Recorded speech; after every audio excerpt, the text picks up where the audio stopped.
game number 2. And you can see that as puCK leads up 1-0 in this best-of-3 series in the winners semifinals. Yeah, I think this map might have been played once or twice today. Hard to say. I'm not sure. Maybe just once. I don't think Maybe twice just is once. too many times. Yeah, that sounds about right. But spawning up here in the top right-hand corner of the map, we have the green Protoss player setting up 1-0, ready to move on to the winners finals. Give it up for puCK. And spawning down in the left position, the blue Protoss player from the team on fire. It is Neeb.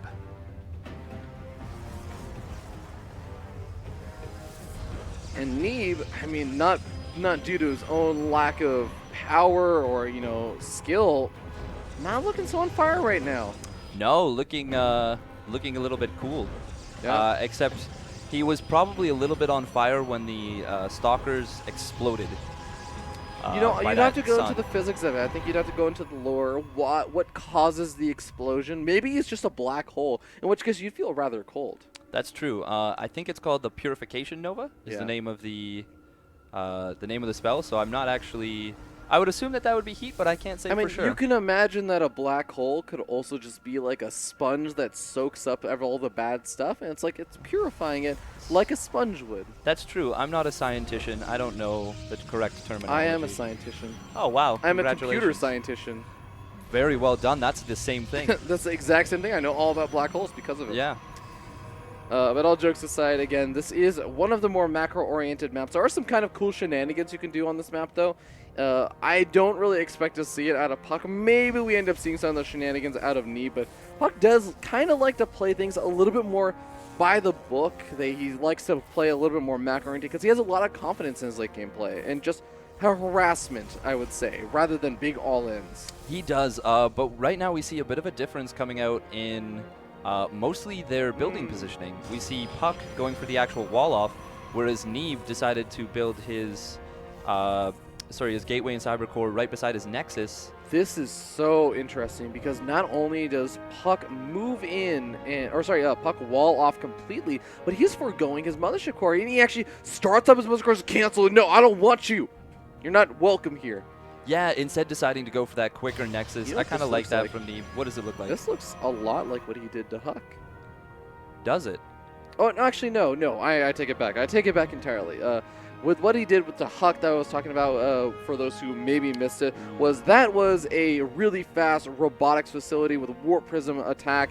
But yeah, we had a Twilight Council going down. I don't know what I was thinking, but Dark Shrine coming out from puCK. Yes, we are going to be seeing that Dark Shrine. I wonder if Neeb will be. Ooh, he's actually going for the Stargate play. Now Oracle does grant detection, but it takes energy, and it's no longer like it was in Heart of the Storm. It doesn't just become a detector.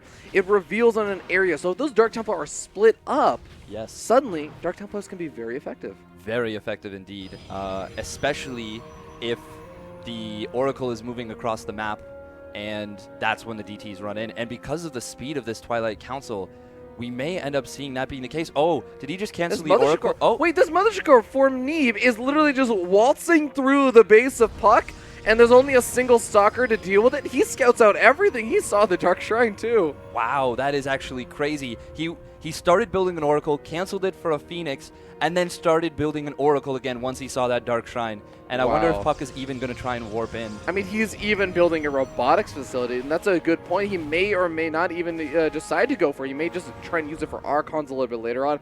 May try and kind of expand this build out into maybe something different or more aggressive, like Blink. Yeah, is this Adept going to be able to shade through again? Nice positioning from... Oh, wow, it actually shades back into the main.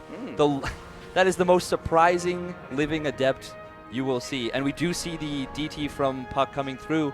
Oh, the Oracle actually moving out of position. Not going to be able to get the Revelation. This is a little bit awkward as the robotics facility does finish up, so the Observer going to be over here. But this DT is going to do more damage than it should, considering it was scouted. Maybe even just trying to say, like, oh, now that I've scouted it, I don't think he's even going to bother making it. I can be aggressive with my Oracle, but puCK calling the bluff. Yeah, and actually getting 4 worker kills and denying a lot of mining at the natural.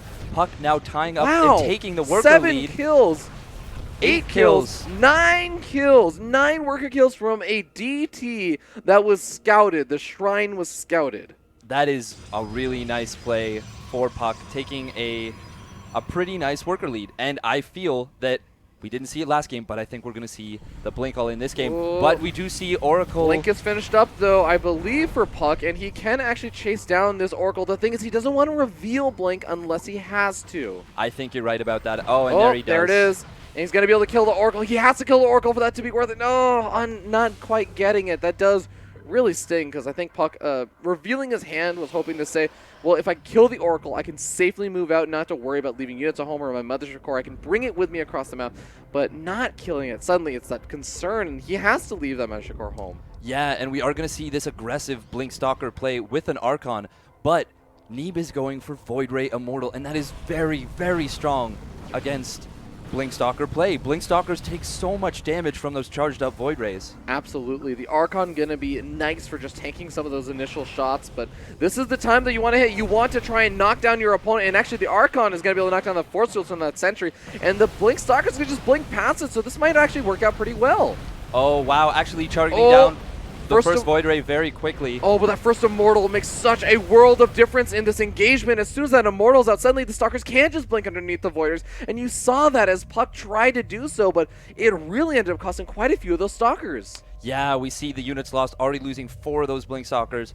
Is keeping the Void Ray count low, but I don't think it's low enough. Yeah, I mean, he also ended up, of course, losing that Archon, which was a pretty expensive investment, even if it's one of those Dark Templars. Ooh. Yeah, Oracle finds an opportunity. There's only a single Stalker over there, and it is going to try and chase it down. But at the same time, third expansion does get killed off. So puCK not totally out of luck, but as this game goes on, the composition for Neeb just scales so much better. Absolutely, I agree. And even going for that second Stargate.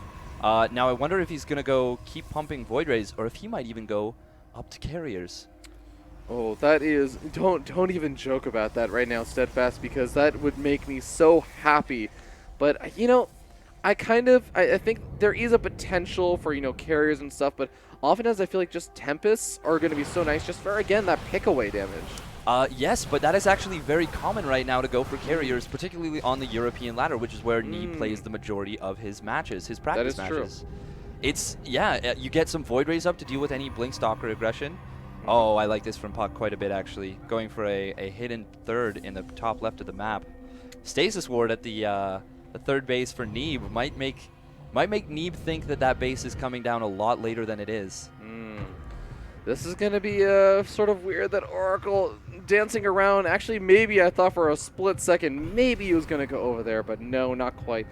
puCK gearing up, making another Archon, getting up a lot of the Stalkers, and even a couple of Zealots in the mix, maybe hoping to get a second cancel on that third expansion, but this is going to still be really difficult with so many Voiders in those Immortals.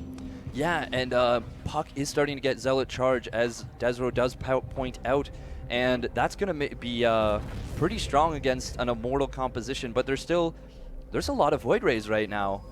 And how many Void Rays are we up to? We're up to 5 Void Rays with 2 more on the way. That is so strong. With only 1 Archon for Splash, that's not enough anti-air, even with 11 Blink Stalkers. Oh boy, and here comes +1 air weapons from Neeb. He is really, really investing into this, as he knows how many Stalkers there really are right now for puCK. Wow, is Neeb actually doing that? Did he just... Oh, he stopped moving the Oracle up there and actually loses it. He was so close to finding that hidden third base. That would have been such a huge deal.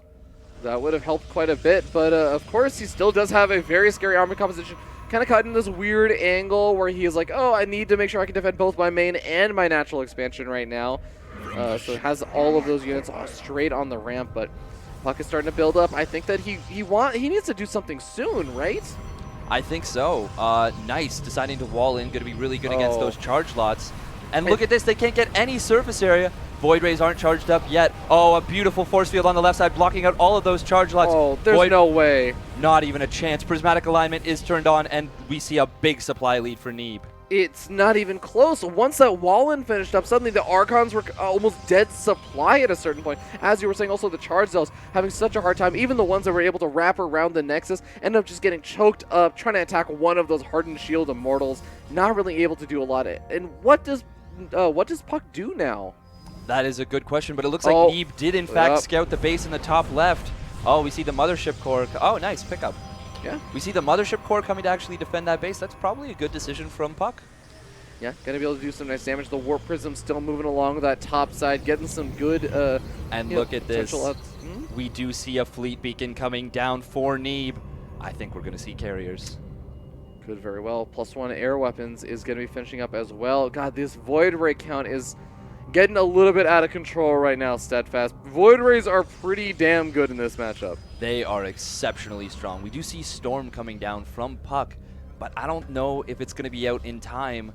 And even just attacking into that many Void Rays, the Void Rays don't have to clump up. They can just sit in an arc and really nullify the effectiveness of Storm. Meanwhile, that Warp Prism is actually forcing several Stalkers to sit at home. 3 Blink Stalkers. That doesn't seem like much, but that's a lot when you're trying to, I feel, end the game as puCK is. Yeah. And I mean, even having to leave a Zealot and the Mothership Core over the top left-hand base.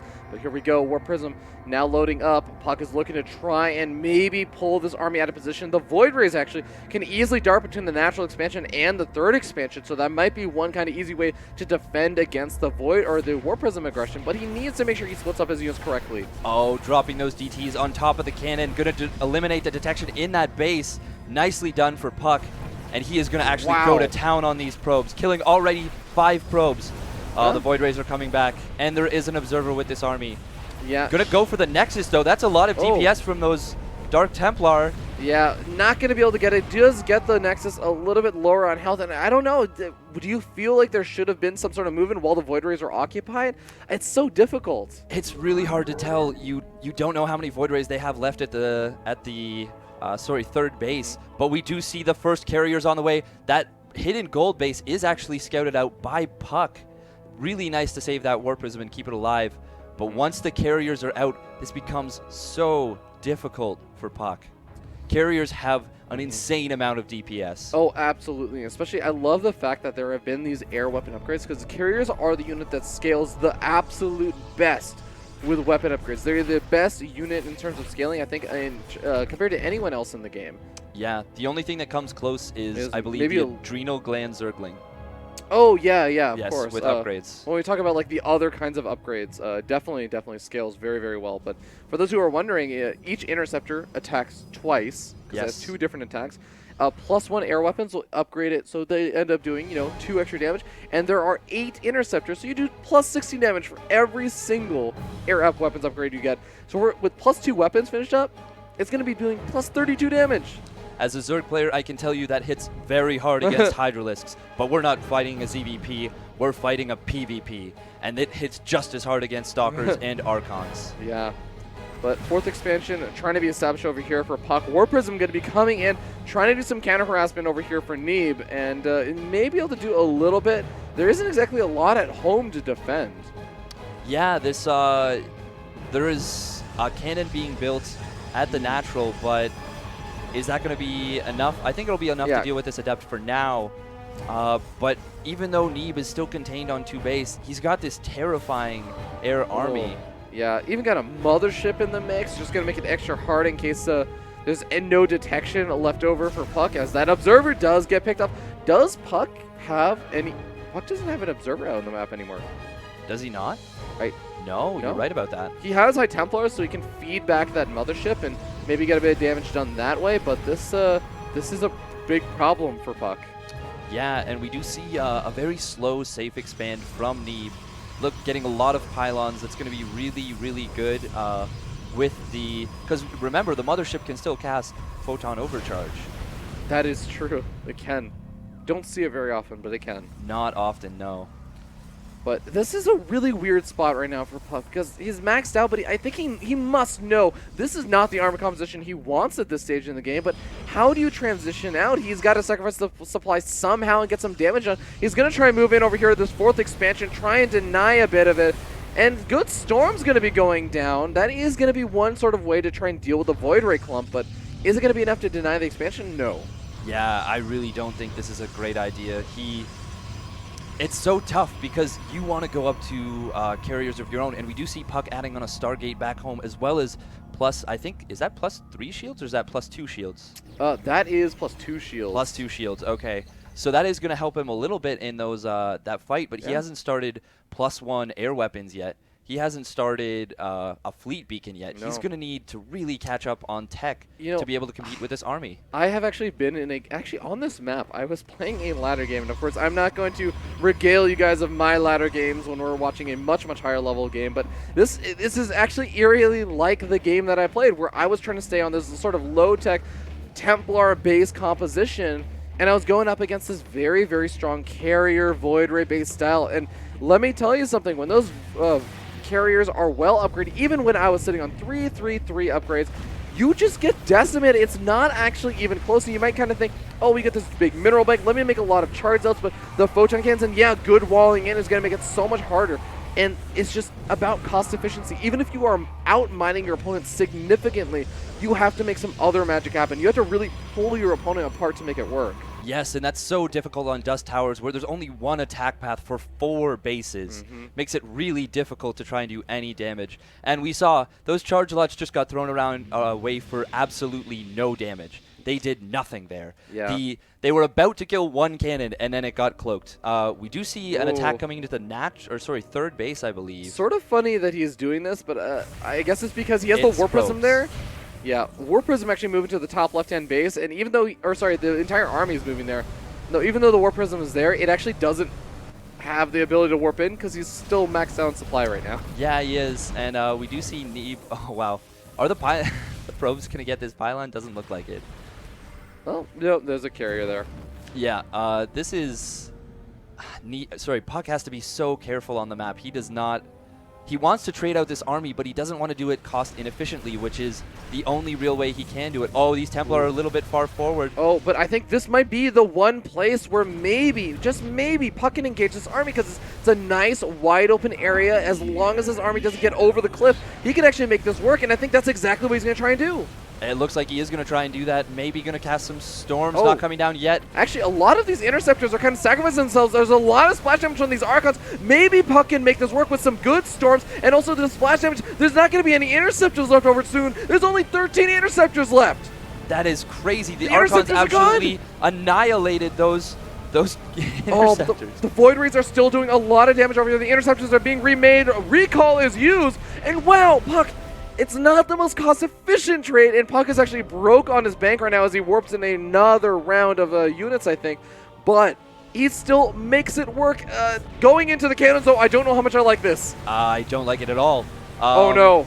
Oh, yeah. No. I think this is a huge mistake right now, Steadfast. It is. The problem is, though, the only opportunity he had was to attack when the interceptors were gone, because they rebuilt so quickly. Yes. So quickly. And they were already halfway full in the time it took for puCK to walk a quarter of the way across the map. And I think that's it, to be honest.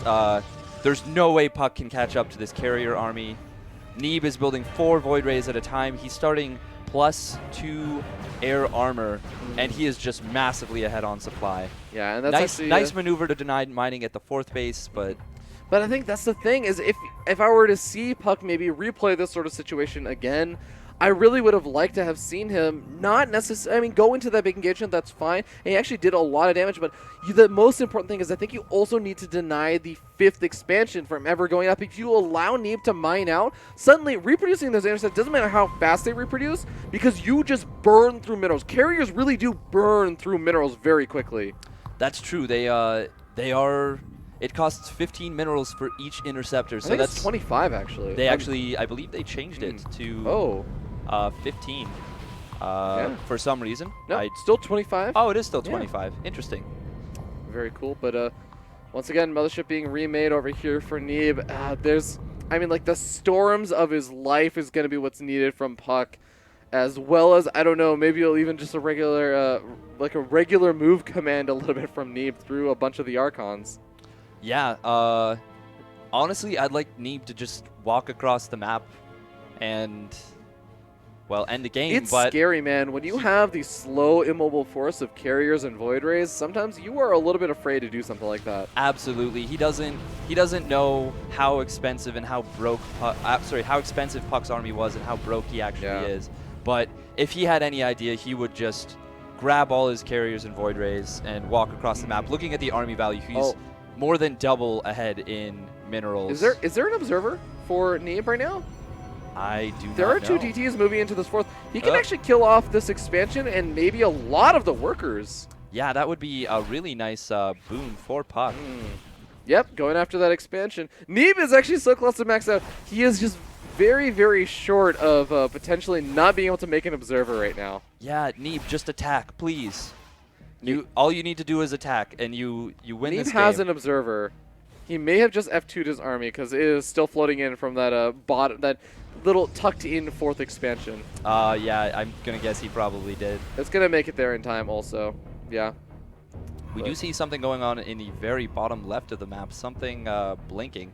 Yep, War Prism. Okay, so it looks like puCK is trying to do some more damage, maybe with DTs. Yeah.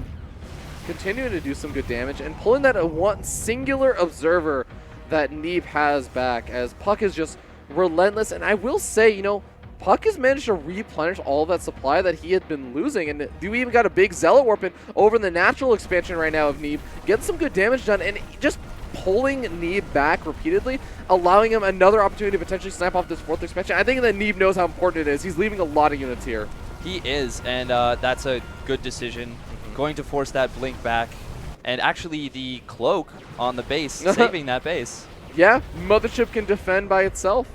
It can. It's got that cloak. It's got that pylon overcharge. Really, really good. Good defensive unit. But this is the way that you have to play as puCK. You have to pick your opponent apart and force them to just get slightly out of position and then snipe off the economy so you can't have that reproduction of the interceptors. That is going to be the most important thing, I think, for puCK. It is. But we do want to see... I have to stress this. Neeb has a very, very long timing where he can end the game, and it looks like he's finally going to do that. +3 air weapons is finishing up, and he was waiting for, it looks like, that 3-3-3 timing. Yeah. Not sure what his shield upgrades are, but he is... +1 shield upgrades. +1, so looking pretty strong, but yeah, 3-3-1. This is the hardest part, actually. This is where I made my big mistake in the game I was talking about. I tried to engage the carriers over here as I started to freak out over here in my main base, but this is actually what I think puCK is smart enough to know not to do. He knows that you do not want to engage the carriers around this area where they have this big edge where your Archons can't get underneath them. You need to actually wait until they're in the open area. Even if you end up losing a lot of your production, you lose your main base, it's actually not worth it to try and engage them directly. Yeah, no, they're just too powerful, and puCK making a good decision is going to counterattack. Missing out on +3 weapons actually really does sting, just because you want to be able to eliminate all of those interceptors as fast as possible. Yeah, that's a big deal. We do see the recall coming down to the natural. Going to try and save his Neeb. His fourth base is Neeb. Might be able to do that, yeah. And as a result, puCK loses a lot of stuff. I think there's even a carrier still in his natural, Yep, just those did the interceptors, the unload interceptor ability.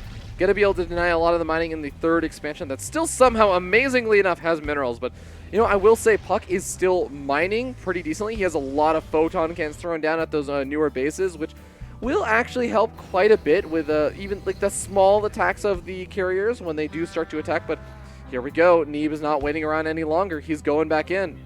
He is, and that's I like that decision. A lot of cannons at this sixth base from puCK. Ooh, even microing back the damaged Void Rays. That's nice. This is a hard position to engage into, though, as puCK is going to end up getting choked up with all these Archons and the Stalkers, and Neeb is just going up to the high ground. He knows that he can just go into this position, and there's not a whole lot that puCK can do about it. puCK does not want to engage into this. He does not, no. Now the Mass Archon is really good against those interceptors, but with them being choked up, as you say, you got to be so careful as puCK. Yep. Still 80 interceptors left over, and we're going to be keeping an eye on that count as interceptors are starting to get picked off slowly but surely. We're actually losing about 15, 20 interceptors over there. Oh, wow, again, they do actually cost quite a bit, and right now Neeb does have a nice little bank. And, you know, he is also taking out those top left-hand expansions or the pylons that were warping in DTs earlier. Oh, look at how fast that Nexus on the right side goes down so quickly. And puCK is reduced back down to just 5 bases. Although they do still have minerals at 3 of them, which is quite a bit. Yeah. I mean, it's an uphill battle, but here we go. Archon's trying to get under in the right location, trying to kill off as many of those interceptors as possible, but I don't think it's going to happen this time, as there are still a decent number, and the Void Ray count is still absurd. GG, and Neeb going to be tying up this series 1-1. Yeah, puCK kind of getting frustrated there, doing what he could, but at the end of the day, carriers are just too strong. You need carriers to beat carriers. It's a really actually frustrating way to lose when you know. That's actually one of the most frustrating ways to lose. When you know you're vastly out expanding your opponent, you're the one putting on the pressure. They're not actually putting almost any pressure on you. Yeah. And you still lose because you just can't beat that singular, or I should say dual unit composition. Yeah, it is probably one of the most frustrating ways to lose a game of StarCraft. Yeah. Because from your perspective, they're not really doing anything. Yeah, it doesn't feel like that. But I mean, No. at the same time, it does kind of go back to the fact that, yeah, Neeb was the one who decided to go for this unit composition. And puCK didn't really react to it until way, way too late. I mean, he saw the Void Rays being made. He saw everything else going on. And it just really, he never made the transition over. He felt like he committed to trying to do something before it got to that ridiculous point, and he almost looked like he was going to be able to try and do it even a little bit later than I thought he would, but it didn't work out. Unfortunately, no. Never scaled with those air upgrades. No. Never went for. Never went for those Stargates of his own. What you really need to do in order to beat that is, you recognize the mass carrier, you mass expand, and then, as you were saying, you go into carriers of your own. Yeah. Or even, getting out I wouldn't even say a massive number of Tempests, but even like a couple of Tempests can help to at least whittle away at your opponent's army, as long as you're kind of playing this sort of evasive game of harassing from multiple different locations. Being able to slowly pick away, I mean, carriers do take additional damage versus Tempests, and Tempests do actually have a pretty good range on the carriers. Yeah, that very large Tempest range. Yeah. It's going to help you a lot against those carriers, but puCK trying to stick on that Archon Blink Stalker composition, and it just wasn't enough DPS. Yeah. It's just that low-tech army.